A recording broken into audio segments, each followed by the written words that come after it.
அக்கா எனக்கு ஒரு டவுட்டு. சொல்லச்சியா? நீங்கள் ஏன்க்கா எல்லா புடவையுமே ரொம்ப ரேட் கம்மியாக சொல்லி ரொம்ப கம்மி பண்ணி கொடுக்குறீங்க? ஆமாப்பா, நம்ம ஆஃபர் போட்டதுலேருந்து கஸ்டமருக்கு இந்த ஒரு டவுட் இருக்குன்னு தான் நினைக்கிறேன். நேரடியாக சில கஸ்டமர் கேட்கவும் செய்கிறாங்க.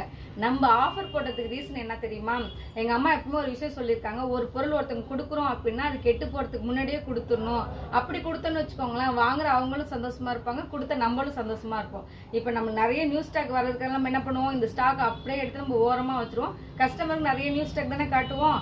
அப்போ இது அப்படியே இருந்து வேஸ்ட்டாக போயிடும் பார்த்தீங்களா? அப்படி இருக்கக்கூடாதுன்னா நம்ம இந்த சாரீ எதுவும் ஆகிறதுக்கு முன்னாடி கஸ்டமர்கிட்ட கொடுக்கலான்னு பிளான் பண்ணி தான் நல்லா சூப்பர் ஆஃபர் போட்டு சூப்பரான சாரீஸை நம்ம வந்து நல்ல ப்ரைஸில் கொடுத்துருவோம். இங்கே பாருங்க, ஒரு சாரீஸ் நம்ம நூலே கட் பண்ணலாம். அந்த அளவுக்கு நம்மளுக்கு சாரீஸ் எல்லாமே சூப்பரான இருக்கு. எல்லா சாரீஸுமே குவாலிட்டிலாம் அடிச்சுக்க முடியாது, அந்த அளவுக்கு சாரீஸ் கலெக்ஷன்லாம் நல்லாவே இருக்கு. கண்டிப்பா இந்த ஆஃபரை யூஸ் பண்ணி எல்லாருமே நல்லா பர்ச்சேஸ் பண்ணிக்கோங்க. காலைல வந்ததுலேருந்துட்டு ஒரு 3 கஸ்டமர் மேலே வந்துட்டாங்க.